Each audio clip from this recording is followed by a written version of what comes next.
Hope your day's off to a wonderful start. I wanted to check in with you to talk to my permanent makeup artists and in particular microblading artists.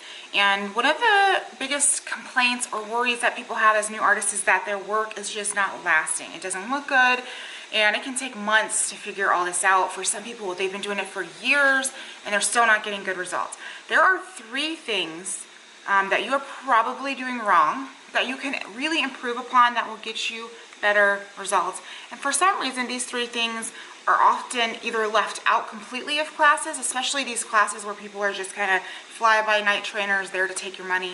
And you really won't know them unless someone tells you. So I'm going to give them to you right now. Number 1 is your needle angle. Well, everyone can have a different opinion. I'm just going to tell you what I teach in my classes and what I teach my employees and what I do for myself, and that gets us all great results, and that is your needle angle. So number 1 is your needle angle. You need that needle angle at a 90-degree angle for the most part. Maybe it could be a little off. Obviously, nothing's 100%, but 90 degrees to enter the skin to get the best results. If you think about it, needles are long and they're tapered at the end, so they're not sharp top to bottom. If you touch a blade onto your skin, a microblading tool, sideways, not 90 degrees, but you just lay it on your skin sideways, it's not going to cut you because it's not sharp on the sides. So if you're entering the skin sideways and not 100% at a 90-degree angle, you're not being effective. You're kind of scratching up their skin, and maybe it looks like you did something on day 1, but they come back in a month and there's nothing there, and that's because you didn't actually implant the ink in their skin. So focus on your needle angle.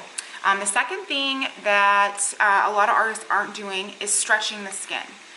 Sometimes you either weren't told that in class or they didn't emphasize literally how tight it needs to be. It is probably the most crucial step. If you're not stretching the skin tightly with each stroke, you are not going to get good results, at least not ones that last 2 years almost. So make sure that you are stretching the skin super, super tight in 3 directions. So if you need help with that, a lot of that might be something that you need like in-person training with which I can help with, but for the most part it's something that you can start practicing on your own. So super tight stretch, like insanely, like almost uncomfortable for the client tight stretch. And then the third thing is your speed. This is something that I see with people who are newer and people who are more experienced, even people like me, especially once you get really comfortable. Most people pull the blade too fast. You know, it's a very quick, constant like stroke.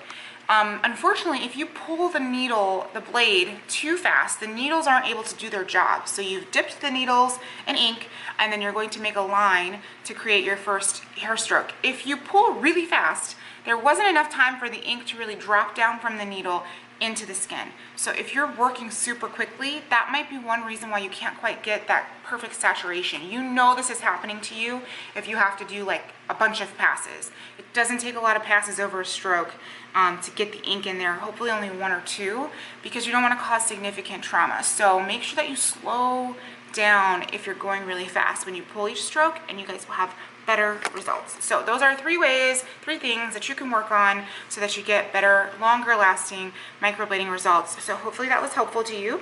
I will see you guys next time.